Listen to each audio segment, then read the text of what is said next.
राज्यातील पेसा कर्मचाऱ्यांना मोठा दिलासा मिळाला असून केंद्र सरकारच्या निधी कपातीमुळे निर्माण झालेले नोकरीचे संकट सध्या टळले। पेसा मोबाईलायझरची पदे कमी न करण्याच्या मागणीसाठी सुरू असलेल्या आंदोलनाच्या पार्श्वभूमीवर आदिवासी विकास मंत्री डॉक्टर अशोक उईके यांनी ग्रामविकास मंत्री जयकुमार गोरे यांच्या उपस्थितीत मंत्रालयात महत्त्वाची बैठक पार पडली। या बैठकीत केंद्र सरकारकडून पुरेसा निधी मिळेपर्यंत राज्य सरकारच्या माध्यमातून आवश्यक निधी उपलब्ध करून सर्व 3000 पेसा मोबिलायझर पद पूर्ववत कायम ठेवण्याचा निर्णय घेण्यात आलाय। या निर्णयामुळे सुमारे 2000 कर्मचाऱ्यांवरील नोकरी गमावण्याचं संकट टळलं असून आदिवासी भागातील पेसा कायद्याच्या अंमलबजावणीला देखील बळ मिळणार आहे। आंदोलनकर्त्यांनी सरकारच्या या निर्णयाचं स्वागत केलं आहे। पेसा मोबिलायझर यांची महाराष्ट्र राज्यामध्ये जी 3000 पदे होती ती पदे कमी करण्याचा निर्णय केंद्र सरकार आणि राज्य सरकारने घेतला होता। हा निर्णय सरकारने मागे घ्यावा आणि प्रत्येक ग्रामपंचायतीला एक पेसा मोबिलायझर जशी अगोदरची व्यवस्था होती तसाच निर्णय ठेवावा। याच्यासाठी आदिवासी अधिकार राष्ट्रीय मंच, पेसा मोबिलायझर संघर्ष समिती हे मागील 3 महिने सातत्याने रस्त्यावर लोकशाही मार्गाने संघर्ष ते करत आहेत। 1 जुलैला आझाद मैदानला मोठं आंदोलन झालं, त्याच्या अगोदर पुण्याला मोठं आंदोलन झालं आणि नुकतंच 4 ऑगस्टला आपण राळेगाव येथे आंदोलनाची घोषणा केलेली होती। परंतु त्याच दरम्यान राज्य शासनाने त्याला सकारात्मक प्रतिसाद दिला। राज्याचे आदिवासी विकास मंत्री माननीय डॉक्टर अशोक उईके साहेब यांनी आम्हाला निरोप दिला। आमचे नेते आपल्या सगळ्यांचे डॉक्टर अजित नवले त्यांना त्यांचा फोन आला, निरोप दिला की तुम्ही आंदोलन थांबवा, आम्ही मंत्रालयामध्ये मीटिंग लावतो, तुम्ही चर्चेला या, आपण ह्या प्रश्नाचं सकारात्मक उत्तर काढण्याचा प्रयत्न करू। आणि त्याच्यानुसार आज दिनांक 5 ऑगस्टला मंत्रालयामध्ये मीटिंग झाली।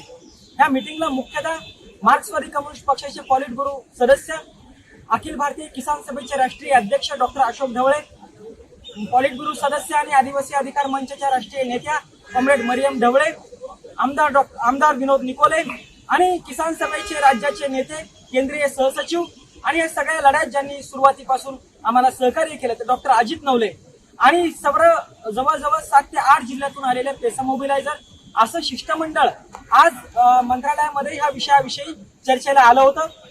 या बैठकीमध्ये राज्याचे आदिवासी विकास मंत्री डॉक्टर अशोक उईके साहेब, त्याचबरोबर ग्रामविकास मंत्री माननीय जयकुमार गोरे साहेब, ह्या दोन्ही विभागाचे प्रधान सचिव, संबंधित अधिकारी वर्ग आणि आमचं शिष्टमंडळ यांची अत्यंत चांगली सकारात्मक चर्चा झाली।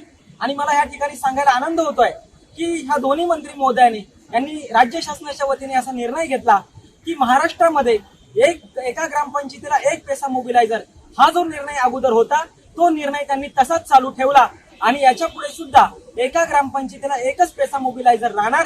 केंद्र जो काही निर्णय घेईल तो घेईल, परंतु त्या संदर्भातली जबाबदारी राज्य सरकारने उचललेली आहे आणि सर्व एका ग्रामपंचायतीला एक पेसा मोबिलायझर यापुढे कार्यरत राहतील असा अत्यंत महत्त्वाचा निर्णय राज्य शासनाच्या वतीने आदिवासी विकास मंत्री महोदय, ग्राम विकास मंत्री महोदय यांनी घेतला। आम्ही राज्य शासनाचे आणि या दोन्ही मंत्री महोदयाचे, आदिवासी अधिकार राष्ट्रीय मंच आणि पेसा मोबिलायझर संघर्ष समिती यांचे आम्ही अभिनंदन आणि आभार व्यक्त करतो की अत्यंत महत्त्वाचा निर्णय त्यांनी ह्या पेसा मोबिलायझर साठी घेतला। आणि त्याचबरोबर ह्या लढ्यामध्ये पहिल्या दिवसापासून आमच्या सोबत असलेला मार्क्सवादी कम्युनिस्ट पक्ष, किसान सभा, अनेक भातृभावी संघटना ह्या सगळ्या लढ्याला त्यांनी आम्हाला सहकार्य केलं, साथ दिली, किंबहुना आमच्या सोबत थांबले। त्या सगळ्या संघटनांचं आणि पक्षांचं सुद्धा मी सहकार्य करतो।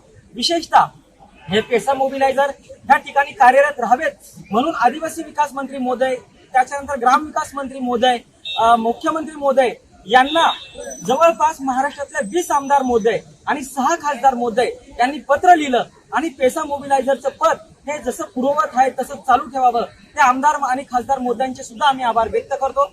आणि हा लढा ज्यांच्यामुळे पुढे गेला, हा लढा ज्यांच्यामुळे इथपर्यंत यशस्वी आला त्या म्हणजे आमच्या राज्यातल्या सर्व पेसा मोबिलायझर, त्या आदिवासी महिला असतील, पुरुष असतील, सर्व महाराष्ट्रातले 3000 पेसा मोबिलायझर यांच्या एकजुटीचा, त्यांच्या निर्धाराचा, त्यांच्या चिवटपणाचा आणि त्यांच्या लढाऊपणाचा हा विजय आहे असं आम्ही या ठिकाणी सांगतो।